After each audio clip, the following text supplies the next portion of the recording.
আপনার একটা কথা কওয়ার ছিল, একটা কথা কই আপনারে। একটা কথা কর কথা কয়ে তো আপনি এখন বগর বগর শুরু করে দিবেন। এরকম করে কথা কনকে, ভালোভাবে কথা কইতে পারেন না আপনি আমার লগে? ভালোভাবে কথা কমু, আপনি আমার জামাই লাগেন না বয়ফ্রেন্ড লাগেন? আপাতত তো কোনোটাই লাগি না, জামাই বানাইবেন তাইলে সে জামাই হইতাম। জুতা চিনেন? হ্যাঁ চিনি। তোর লোফার নাকি কেস কোনটা? মেগো স্যান্ডেল। কোন ভাবে এটা রাজি করানি তো দূরের কথা, এটা লোক কথাই কইবার পারতাছি না। কি করা যায়? আচ্ছা একটু অন্যভাবে ট্রাই করে দেখি। আচ্ছা আপনি এক কাজ করেন, আপনার বাসার ঠিকানাটা একটু দিয়েন। আপনার লাগে অনেক সুন্দর একটা গিফট কিনছি তো, এটা আপনার বাসার ঠিকানায় পাঠাই দিব মনে। আপনার কাছ থেকে আমি গিফট নিতে যাবো কে? আমার বাপ মাই কি আমার কিছু কিনা দেয় না? আচ্ছা তাইলে আমার বাসায় একদিন দাওয়াত রইলো, আপনি একদিন দাওয়াত খেয়েছেন। আপনার বাড়িতে আমি দাওয়াত খাইতে যাবো কে লিগে? আমার বাপ মাই কি আমারে খাওয়ায় না? সুজা কথা কইলে ওইটাই কয় তেরা কথা।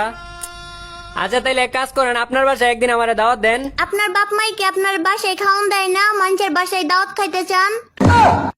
এটা তো কোনো ভাবেই গলতাছে না, এটা কি করি? কত কিছু কইরা চেষ্টা করতেছি তবু এটা গলতাছে না। আচ্ছা একটু ইমোশনাল ডায়লগ মেরা দেই, গলে কিনা। আচ্ছা আপনি কি একটা জিনিস জানেন? একটা জিনিস কি আপনি জানেন? একটা মানুষের পিছন যদি একটা কুত্তা যদি প্রতিদিন ঘুরে, তাহলে ওই কুত্তার প্রতি একটা মানুষের মায়া আয়া পড়ে। আর আপনার পিছনে তো আমি প্রতিদিন ঘুরতাছি। আমার প্রতি কি আপনার একটু মায়া, দয়া মায়া জন্মায় না? আরে কুত্তাই বেশি বাড়াবাড়ি করলে মানুষই কিন্তু লাড়ি দিয়ে মারে। ইমোশনাল ডায়লগ মেরাও কাম হইলো না। আচ্ছা মাইয়ার না বাপের প্রতি দুর্বল। আচ্ছা ওর বাপের নামে একটু প্রশংসা করে দেই, গলে কিনা। আসলে আমি কিন্তু আপনাকে এলাকাটা চিনি। ওই দিন আপনাকে এলাকা দিয়ে আইতে লইছিলাম বাইক নিয়ে, তারপর দেখলাম আপনি আর আপনার বাপে, আর আপনার বাপের কি সুন্দর ব্যবহার, কি সুন্দর আচার আচরণ।